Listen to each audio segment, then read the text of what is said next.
Praise the Lord. सभी को जय मसीह। मैं सुनीता चौथानी आप सभी का आज के यूट्यूब वीडियो में स्वागत करती हूँ प्रभु यीशु मसीह के नाम से। और अगर आपने चैनल को लाइक नहीं किया तो लाइक करें, सब्सक्राइब करें, बेल आइकन के बटन को क्लिक करें ताकि हर सुबह 9 बजे आपको एक नया टॉपिक, एक नया वीडियो जो बाइबल से हो आपके पास पहुँच जाए।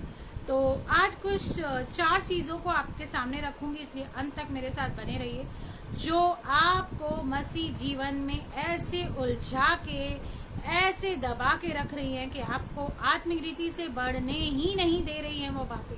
तो उन चीज़ों को जानना, समझना हमारे लिए बहुत ज़रूरी है। सबसे पहली बात है कि बाइबल पहला कुरिन्थियों 6:14 कहता है, इस कारण हे मेरे प्रियो मूर्ति पूजा से बचे रहो। ठीक है, आप और मैं मसीह में आ गए हैं। आप कहेंगे सिस्टर हम मूर्ति पूजा थोड़ी ना करते हैं, हम कोई पूजा ही नहीं करते, ना कोई मूर्ति पूजा नहीं करते। बहुत अच्छी बात है, लेकिन आज आपने अपने मन में बहुत सारी मूर्तियां बना के रखी हैं। बताऊं किस किस की? आपके बच्चों की, आपके फैमिली की, आपके बिजनेस की, आपके हस्बैंड की, वाइफ की, फ्रेंड्स की। कैसे? किसी भी चीज को जब आप परमेश्वर से ज्यादा अहमियत देते हैं, इम्पोर्टेंस देते हैं, तो वो आपके लिए एक मूर्ति के समान ही है। आप डायरेक्टली भले ही मूर्ति पूजा ना करते हो, लेकिन शायद कुछ ऐसी फिगर्स, कुछ ऐसे पास्टर्स, कुछ ऐसे सेवक कि आप आगे पीछे डोल रहे हैं और आपने उनको एक मूर्ति के समान रखा है। परमेश्वर से भी ज्यादा आप उनसे डरते हो, परमेश्वर से भी ज्यादा आप उनकी मानते हो, परमेश्वर से भी ज्यादा आप उनकी सेवा करते हो। तो बी अलर्ट, ऐसी मूर्तियों को आज निकाल के फेंक दीजिए।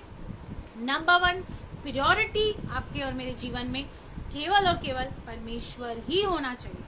दूसरा है आलसीपना। आज आप और मैं, जबकि इतने सारे हमारे काम मोबाइल के थ्रू हो जाते हैं, आज हमारे घर में हाउसमेट्स हैं जो हमारी हेल्प करती हैं, काम करती हैं, फिर भी हम आलसी, लेजीनेस से हम भरे हुए हैं। एक मसीह के दास, एक मसीह की दासी को कभी भी सुस्त नहीं होना चाहिए, क्योंकि नीति वचन 6 से 8 कहता है, हे आलसी चींटियों के पास जा, उनके काम पर ध्यान दे और बुद्धिमान हो। प्रभु का वचन कहता है भैया आलसी मत हो, चींटियों को देख कितनी मेहनत करती हैं, कितना परिश्रम करती हैं। उनका न तो कोई न्यायी होता है, न प्रधान, न प्रभुता करने वाला, तो भी वे अपना आहार धूप काल में संचय करती हैं और कटनी के समय अपनी भोजन वस्तुएं बटोरती हैं।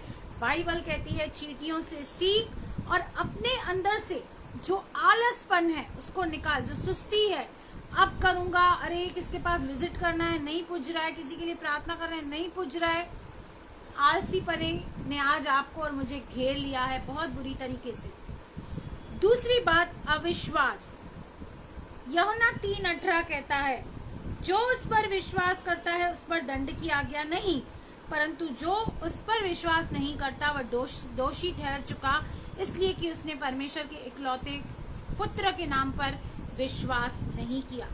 क्योंकि कभी कभी हमारा विश्वास एकदम ऊपर हो जाता है, कभी कभी नीचे, कभी कभी संदेह, डाउट, अविश्वास। और अविश्वास करना भी एक बहुत बड़ा पाप है। आपको पता है इजराइल के लोग कनान देश तक क्यों नहीं पहुंचे? उनके अविश्वास के कारण।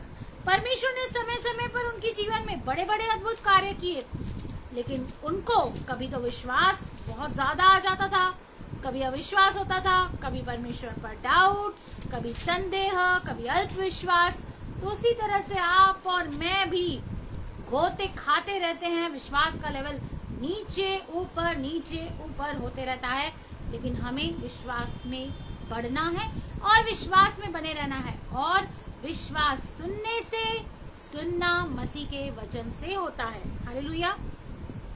चौथा, हर एक धोखे से हमें खुद को बचा के रखना है, यानी कि हर एक गलत शिक्षा, गलत डॉक्ट्रिन के लोग जो आपके पास आते हैं, क्योंकि आप और मैं पिता पुत्र पवित्र आत्मा को मानते हैं।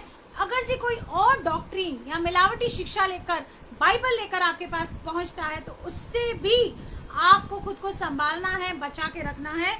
हम पढ़ेंगे गलातियों 1:8 जो कि कहता है, परंतु यदि हम या स्वर्ग से कोई दूत भी उस सुसमाचार को छोड़ जो हमने तुम्हें सुनाया है, कोई और सुसमाचार तुम्हें सुनाए तो शापित हो। अपने आप को गलत डॉक्ट्रिन से बचा के रखिए। और आप गलत डॉक्ट्रिन से कैसे बचेंगे? जब आपको बाइबल का सही नॉलेज होगा, जब आप इसे पढ़ेंगे समझेंगे, तो कोई आपको ठग नहीं सकता।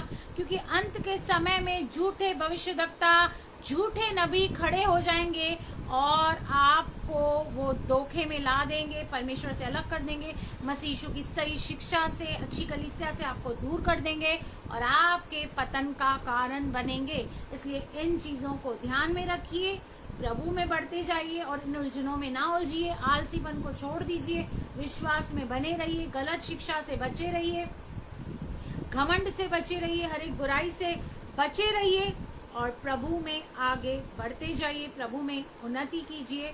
क्योंकि हर एक मूर्ति पूजा, आज जो आपने मूर्ति किसी की भी बना के रखी है, आज उसे निकाल कर परमेश्वर को प्रथम स्थान दें, परमेश्वर की महिमा करें, क्योंकि वही आपको काम आने वाला है आगे चल के। तो प्रभु इस वचन के जरिए आपको बहुत बहुत आशीष करें। आमीन, आमीन।